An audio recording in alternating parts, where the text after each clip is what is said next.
Assalamualaikum warahmatullahi wabarakatuh. Salam sehat dan semangat belajar. Bagaimana kabar kalian hari ini, anak-anakku? Sehat bukan? Nah, itulah yang senantiasa kita harapkan.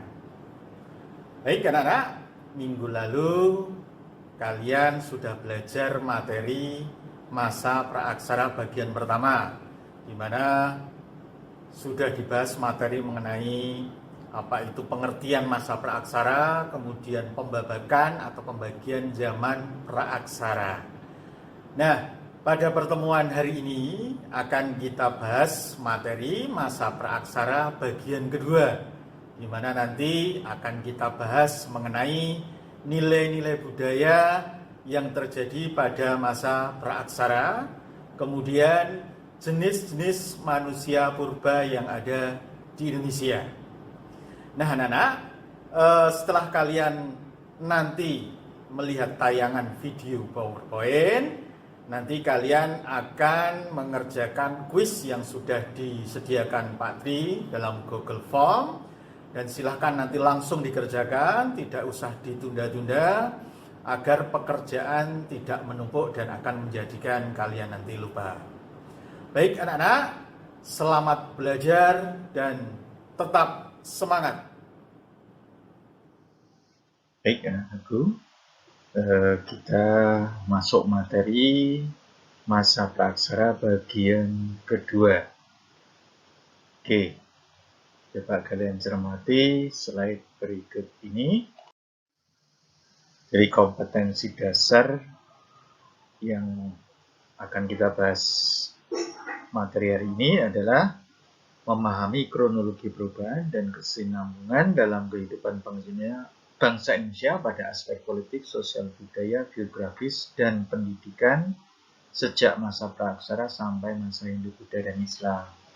Kemudian indikator yang akan kita pelajari yaitu yang pertama menjelaskan nilai-nilai budaya pada masa praaksara di Indonesia dan mengidentifikasi jenis-jenis manusia purba. Oke, nilai-nilai budaya pada masa praaksara di Indonesia. Jadi nilai-nilai budaya yang terjadi pada masa praaksara yaitu terdiri dari yang pertama adalah nilai religius atau kepercayaan. Jadi masyarakat praaksara itu mempunyai kepercayaan, yaitu berupa kepercayaan namanya animisme, yaitu percaya pada roh. Ya.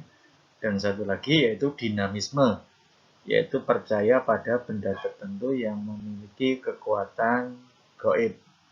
Ya. Jadi untuk yang animisme yaitu bahwa manusia praaksara atau masyarakat praaksara dulu itu masih mempercayai adanya roh-roh dari orang-orang yang meninggal. Kemudian yang dinamisme yaitu mereka mempercayai bahwa benda-benda bisa berupa senjata atau pohon itu memiliki kekuatan gaib. Dan itu mungkin sampai saat ini, detik ini di era milenial seperti saat ini masih ada juga manusia yang percaya seperti itu. Oke. Yang kedua adalah nilai gotong royong. Jadi masyarakat praaksara itu hidup secara berkelompok dan bergotong royong untuk kepentingan bersama. Buktinya terlihat dari peninggalan bangunan batu besar atau megalitikum yang dipastikan dibangun secara gotong royong. Ya, misalkan di sini ada gambar dolmen, ya, jadi atau meja persembahan di mana terdiri batu-batu besar. Tidak akan mungkin satu orang mengangkat benda atau batu seberat ini. Kemudian yang ketiga adalah nilai musyawarah. Jadi masyarakat praaksara itu telah mengembangkan nilai musyawarah dengan bukti dipilihnya pemimpin yang dianggap paling tua yang mengatur masyarakat dan memberikan keputusan untuk memecahkan berbagai masalah. Kemudian yang keempat adalah nilai keadilan. Maksudnya itu bahwa pada saat itu masyarakat praaksara itu telah mengembangkan nilai musyawarah dengan bukti adanya pembagian tugas sesuai dengan kemampuan dan keahliannya. Misalnya, kaum laki-laki dan perempuan itu berbeda dan kewajibannya sesuai dengan kemampuannya. Kemudian yang kelima adalah tradisi bercocok tanam. Jadi pada masa praaksara telah mengenal adanya cocok tanam, dibuktikan dengan ditemukannya alat-alat khas pertanian berupa kapak beliung, persegi, dan alat-alat lainnya. Kemudian yang terakhir yaitu tradisi bahari atau pelayaran.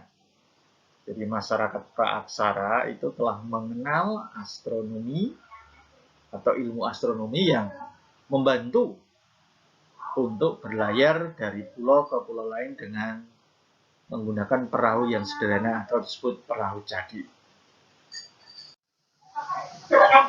Kemudian jenis-jenis manusia purba. Yang pertama adalah Meganthropus. Nah, Meganthropus itu adalah manusia purba yang bentuknya besar ya, Meganthropus. Ini ditemukan oleh von Koenigswald di Sangiran ya, dengan ciri badannya tegap, kekar, dan gerahamnya kuat. Merupakan manusia purba yang tertua di Indonesia atau biasa disebut dengan Meganthropus palaeo-javanicus. Kemudian jenis yang kedua adalah Pithecanthropus. Nah, jenis manusia purba ini banyak ditemukan fosilnya. Jadi antara lain, yang pertama adalah Pithecanthropus erectus dengan ciri berbentuk seperti kera namun berjalan tegak. Kemudian memiliki tinggi badan sekitar 165 cm, mempunyai hidung yang besar dan tebal, mempunyai gigi dan rahang yang besar, kemudian tulang kening bagian atas yang tebal, tulang kepala tebal, kemudian tidak memiliki dagu ya, kemudian volume otaknya sekitar 1000 cc. Kemudian yang ketiga adalah jenis Pithecanthropus mojokertensis, ditemukan oleh Cokro Handoyo tahun 1936 di Mojokerto. Jadi sesuai dengan nama atau tempat ditemukannya sehingga disebut Pithecanthropus mojokertensis. Kemudian yang ketiga adalah Pithecanthropus soloensis. Ini ditemukan oleh Sartono di Sangiran di daerah aliran sungai Bengawan Solo. Ilustrasi gambarnya seperti ini ya, Pithecanthropus mojokertensis dan Pithecanthropus soloensis. Kemudian jenis manusia purba yang ketiga adalah jenis Homo. Ya.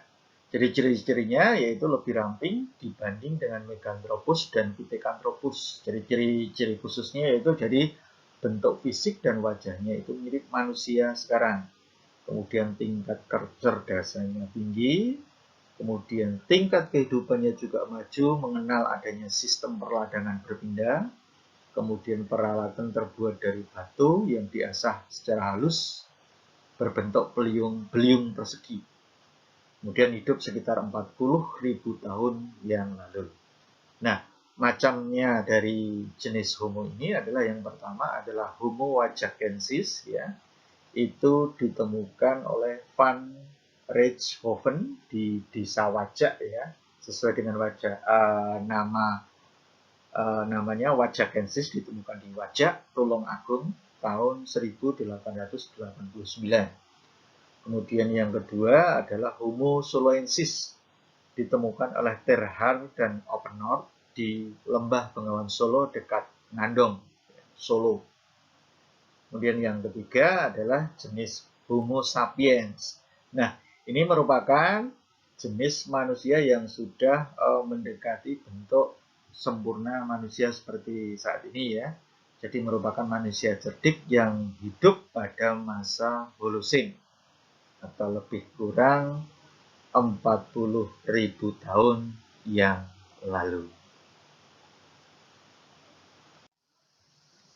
Nah, ini gambar ilustrasinya yaitu berupa tengkoraknya, yaitu tengkoraknya Homo wajakensis, kemudian tengkorak Homo soloensis, dan tengkorak dari jenis Homo sapiens.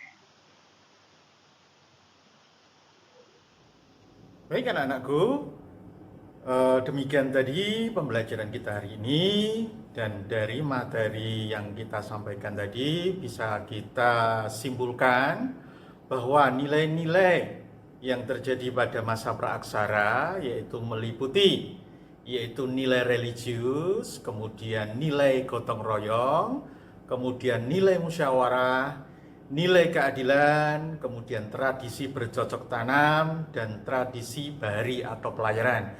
Jadi ada 6 nilai-nilai budaya yang terjadi pada masa praaksara. Kemudian jenis-jenis manusia purba yaitu meliputi 3, yaitu jenis manusia purba yang ada di Indonesia. Yang pertama yaitu jenis Meganthropus, kemudian yang kedua jenis Pithecanthropus, di mana nanti dibedakan menjadi Pithecanthropus mojokertensis, Pithecanthropus erectus, dan Pithecanthropus soloensis. Kemudian yang ketiga yaitu jenis Homo, ya, di mana jenis Homo nanti dibedakan menjadi Homo wajakensis, Homo soloensis, kemudian Homo sapiens. Nah, demikian tadi pembelajaran kita hari ini, anak-anak. Nanti kita akan bertemu kembali pada materi masa praaksara pada bagian yang terakhir, yaitu bagian ketiga. Demikian anak-anak pembelajaran kita hari ini, kita akhiri. Assalamualaikum warahmatullahi wabarakatuh. Tetap semangat dan semangat belajar.